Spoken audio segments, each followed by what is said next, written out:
15 अगस्त 1947 को हमारा देश आजाद होता है और उस दिन भारत में रहने वाले लोगों ने खुशियां मनाई, मिठाइयां बांटी और नाचने लगे क्योंकि कई शताब्दियों बाद हमारा देश आजाद हुआ था। और आज के टाइम पर भी हम यही चीजें करते हैं। 15 अगस्त को हम खुशियां मनाते हैं, ध्वजारोहण करते हैं और मिठाइयां बांटते हैं। बाकी 16 अगस्त को हम अपनी नॉर्मल लाइफ में वापस चले जाते हैं। लेकिन क्या उस टाइम पर भी ऐसा ही हुआ था, यानी कि 16 अगस्त 1947 को? तो ऐसा बिल्कुल भी नहीं है। उस दिन ऐसा कुछ भी नहीं हुआ था। लोग अपनी नॉर्मल लाइफ में वापस नहीं गए थे जैसा कि हम आज चले जाते हैं, क्योंकि देश की सत्ता को किसी और के हाथों में थमा दिया गया था, यानी कि भारतीय नेताओं के हाथ में। हमारे पास अपना कोई संविधान नहीं था, हमारे पास अपने कोई नीति नियम नहीं थे और हमारे मन में कई कैजुअल सवाल भी आते हैं जिनको कि थोड़ा डीपली देखा जाए तो वो सेंस भी बनाते हैं। अब हमारे मन में सवाल ये आता है कि जब देश आजाद हुआ था तो जो ब्रिटिशर्स थे उन्होंने हमारी सत्ता क्या डायरेक्ट भारतीय नेताओं के हाथ में पकड़ा दी या उसका कुछ प्रोसेस भी रहा होगा? अब कहा तो ये जाता है कि एक ही रात में अंग्रेज भारत को छोड़ के चले गए, लेकिन मैं आपको बता दूं ऐसा कुछ भी नहीं था। ब्रिटिशर्स भारत को बिना बताए सीधा नहीं चले गए थे। इसका एक बहुत ही लंबा प्रोसेस होता है। ऐसा नहीं है कि अंग्रेजों ने हम पे राज किया इसका मतलब वो कुछ भी करके यहाँ से सीधा चले जाएंगे। वो गए थे यहाँ से पूरा पेपर वर्क करके, क्योंकि इतनी बड़ी कंट्री को कुछ नए नेताओं के हाथों में थमाना कोई छोटी बात नहीं होती। और फिर हमारे मन में ऐसे भी कुछ कैजुअल सवाल आते हैं कि जब अंग्रेज यहाँ से गए थे तो वो एक ही रात में सब कैसे चले गए? तो मैं आपको बता दूं कि ऐसा भी नहीं हुआ था। तो आज के इस वीडियो में हम जानने वाले हैं कि जब हमारा देश आजाद हुआ था तो उसका अगला दिन कैसा था। क्या उस दिन भी आज की तरह सब कुछ नॉर्मल चल रहा था या वो दिन बिल्कुल ही अलग था आज के दिन से? सो हे फ्रेंड्स, स्वागत है आपका मेरे चैनल वन क्लिक हिस्ट्री पे एक और न्यू वीडियो के साथ में। तो आज के इस वीडियो का टॉपिक है the next day after independence. तो चलिए आज के वीडियो को शुरू करते हैं।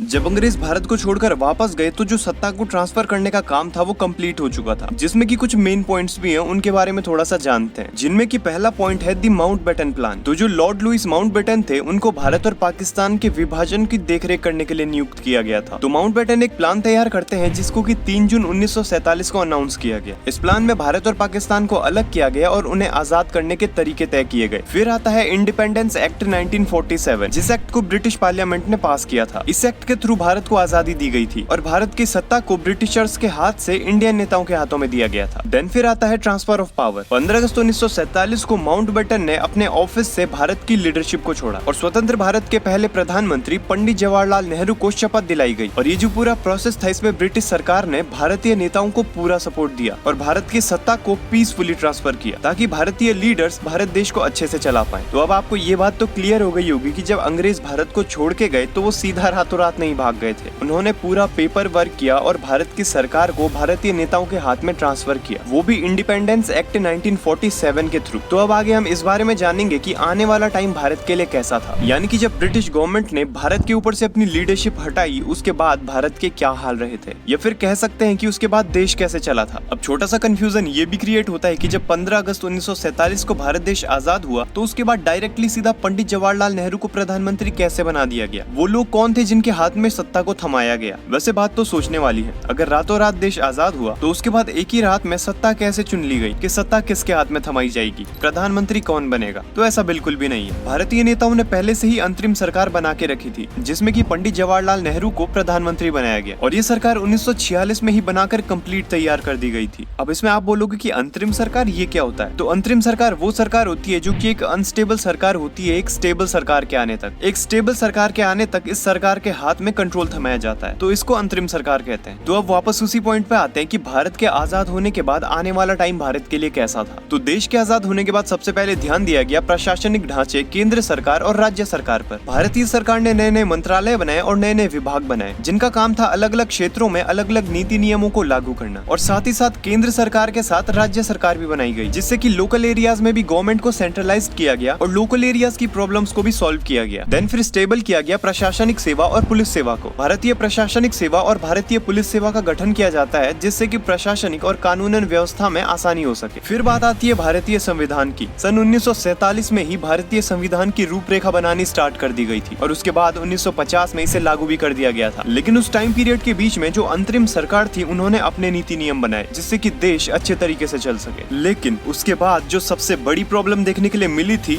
वो थी भारत और पाकिस्तान के विभाजन के बाद की प्रॉब्लम, क्योंकि जब भारत और पाकिस्तान का विभाजन हुआ तो बहुत सारे लोग ऐसे थे जो कि बेघर हो गए थे, उनके पास रहने के ठिकाने नहीं थे, उनके पास खाने के लिए कुछ नहीं था। तो भारत और पाकिस्तान दोनों देशों में सरकार द्वारा ऐसे लोगों के लिए जो कि बेघर हो गए हैं उनके लिए कैंप बनाए गए, साथ ही साथ उनके लिए राशन की व्यवस्था की गई। और मुझे ऐसा लगता है कि उस टाइम की सबसे बड़ी प्रॉब्लम थी, क्योंकि दोनों ही देशों में कई लोग ऐसे हो गए थे जिनके पास न खाने के लिए कुछ है, ना ही रहने के लिए कुछ है, जिस चक्कर में दंगे भी होने लगे। तो अंतरिम सरकार को इन दंगों को कम करने के लिए अलग नीति नियम बनाने पड़े, जो कि उस टाइम पर अंतरिम सरकार के लिए सबसे ज्यादा चैलेंजिंग फेज था। देन फिर आता है हमारे देश का सबसे मेन पार्ट, यानी कि शिक्षा और स्वास्थ्य। ये भारत देश का वो पार्ट था जिससे भारत का आने वाला फ्यूचर तय होना था। तो फिर सरकार ने नए स्कूल्स बनाए, नए कॉलेजेस बनाए और नई यूनिवर्सिटीज बनाई, जिससे कि देश की साक्षरता दर बढ़े और देश आने वाले टाइम में डेवलप हो सके। और नए हॉस्पिटल्स बनाए गए जिससे कि लोगों को नई स्वास्थ्य सेवाएं मिले। और फिर 1952 में पहले आम चुनाव करवाए गए, जिन चुनावों ने भारत को एक लोकतांत्रिक देश डिक्लेयर करने में एक अलग रोल निभाया। और कुछ इसी तरह भारत के आजाद होने के बाद भारत एक लोकतांत्रिक देश बना। और कुछ इसी तरह भारतीय गवर्नमेंट ने ब्रिटिश गवर्नमेंट के बाद इस देश को आगे बढ़ाया। तो आज के इस वीडियो में हमने जाना कि किस तरह हमारे देश की सत्ता ट्रांसफर हुई और किस तरह हमारे नेताओं ने आने वाले टाइम के लिए देश को मैनेज किया। तो ये था आज का वीडियो। उम्मीद करता हूँ कि आपको ये इन्फॉर्मेशन पसंद आई होगी, और अगर आपको वीडियो पसंद आया तो वीडियो को लाइक करना मत भूलना और चैनल को सब्सक्राइब करके ऑल के बटन को दबा देना, ताकि इसी तरह की और वीडियोस आपको टाइम टाइम पर मिलते रहे। तो मिलते हैं ऐसे ही एक नेक्स्ट वीडियो में, तब तक बाय बाय, जय हिंद।